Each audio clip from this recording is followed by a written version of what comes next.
December 7, 1989. Huntsville, Texas. 9:08 p.m. Carlos DeLuna, just 27 years old, was strapped to a gurney in the death chamber, about to receive a lethal injection for a murder he swore he didn't commit. His last words echoed through the sterile room. "I want to say I hold no grudges. I hate no one. I love my family. Tell everyone on death row to keep the faith and don't give up." 6 minutes later, he was dead.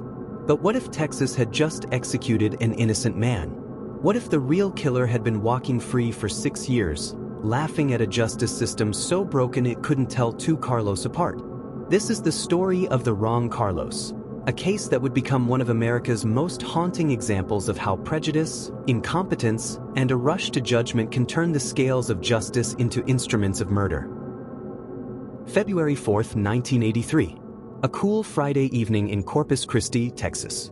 Wanda Lopez, a 24-year-old gas station attendant, was working the late shift at the Sigmore station on South Padre Island Drive, a 4-lane thoroughfare that cut through the heart of a city where poverty and desperation lived side by side with middle-class dreams.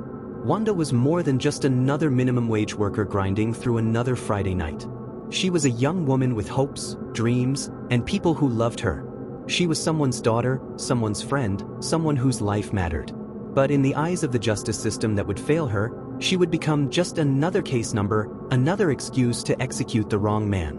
At 8:09 p.m., George Aguirre pulled his van into the Sigmore station to fill up his tank. As he pumped gas, he noticed a Hispanic man standing outside the store, beer can in hand, a knife blade visible as he slid it into his pocket. The man approached Aguirre, asking for a ride to a nearby nightclub. When Aguirre refused, the stranger walked away, but not for long. Inside the store, Wanda Lopez was about to become the victim of a brutal murder that would destroy not one life, but two. The attack was vicious, personal, and terrifying. Wanda Lopez was stabbed to death with a lock-blade buck knife in what witnesses described as a frenzied assault that spoke of rage, desperation, and a killer who had crossed a line from which there was no return. But here's where the story takes its first tragic turn toward injustice. An eyewitness named Kevin Baker locked eyes with the killer and gave police a description: a Hispanic man wearing a gray sweatshirt or flannel shirt. Police fanned out using Baker's description, but also information from a couple who had seen a Hispanic man in a white shirt running nearby. Two different descriptions, two different shirt colors. But in their rush to find a suspect, any suspect, police would ignore these inconsistencies and focus on the first Hispanic man they could find running through the neighborhood. That man was Carlos DeLuna, and his life was about to become a nightmare from which he would never wake up. Carlos DeLuna was a poor Hispanic man in his 20s with childlike intelligence, exactly the kind of person the Texas justice system had been grinding up and spitting out for decades. He wasn't a saint, but he wasn't a killer either. He was just another young man from the wrong side of town who happened to be in the wrong place at the wrong time when Wanda Lopez was murdered. When police found DeLuna hiding under a pickup truck about a mile from the gas station, they didn't ask questions about why an innocent man might run from police in a neighborhood where being Hispanic and poor made you automatically suspicious. They didn't wonder why he had no blood on his clothes, no murder weapon, and no connection to the victim. They had their Hispanic suspect, and that was enough. From the moment of his arrest, DeLuna told anyone who would listen the same story: he wasn't the killer. The real murderer was another Carlos, Carlos Hernandez, a man he knew from the neighborhood who had a history of violence and a reputation for carrying knives. DeLuna's assertion was derided by prosecutors as the "some other dude named Carlos" defense, and his claims that Carlos Hernandez had actually committed the crime were dismissed as desperate lies. But what if they weren't lies? What if Carlos DeLuna was telling the truth from the very beginning, and everyone, police, prosecutors, defense attorneys, judges, and juries, simply refused to listen? DeLuna was convicted based on a single cross-ethnic eyewitness identification and no corroborating forensic evidence. Think about that for a moment. A man was sentenced to death based on the testimony of one witness who had seen a Hispanic man for seconds during one of the most traumatic moments of his life. No fingerprints, no DNA evidence, no murder weapon linking DeLuna to the crime, no blood evidence, no forensic proof of any kind. Just one witness pointing at the wrong Carlos and saying, "That's him."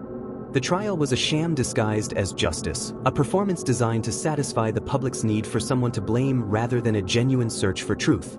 The conviction rested on the thinnest of evidence, but in Texas in the 1980s, thin evidence was apparently thick enough to justify execution. While Carlos DeLuna sat on death row maintaining his innocence, the real killer was walking free, laughing at a justice system so incompetent it couldn't distinguish between two men who happened to share the same first name. Carlos Hernandez was no phantom. He was real, he was known to police, and he fit the crime in ways that should have made investigators pause and reconsider their rush to judgment. Carlos Hernandez was an American man allegedly responsible for the 1983 murder of Wanda Lopez, but more than that, he was a man with a documented history of violence against women and a pattern of behavior that eerily matched the circumstances of Lopez's murder.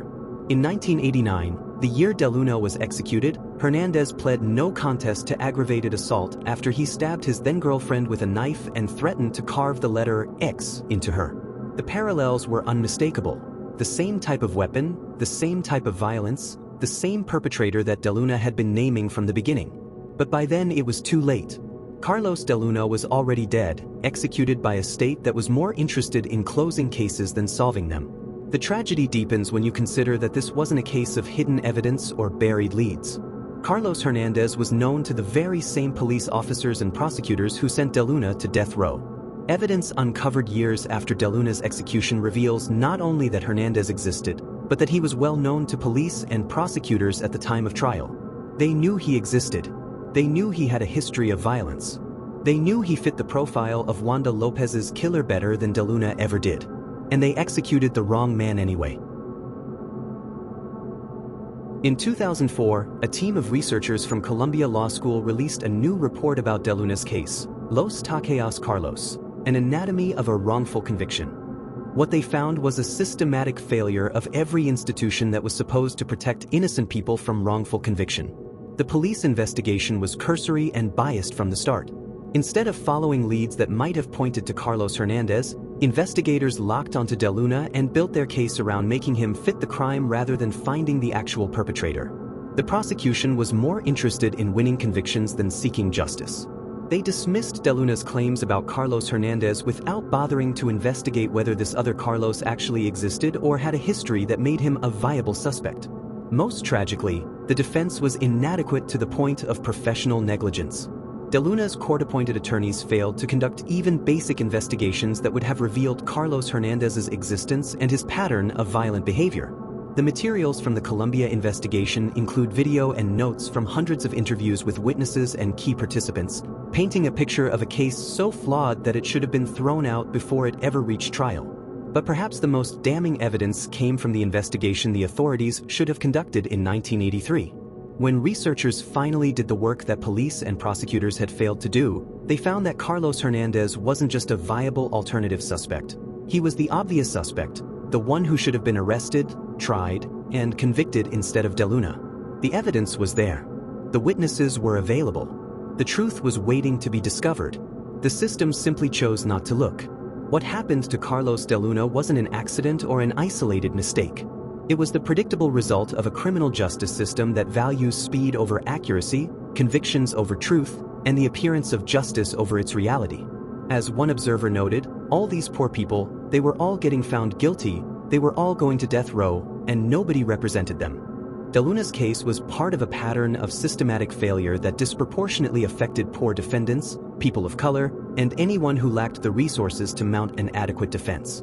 The eyewitness identification that convicted DeLuna was exactly the type of evidence that decades of psychological research has shown to be unreliable, especially in cross-racial identifications made under traumatic circumstances.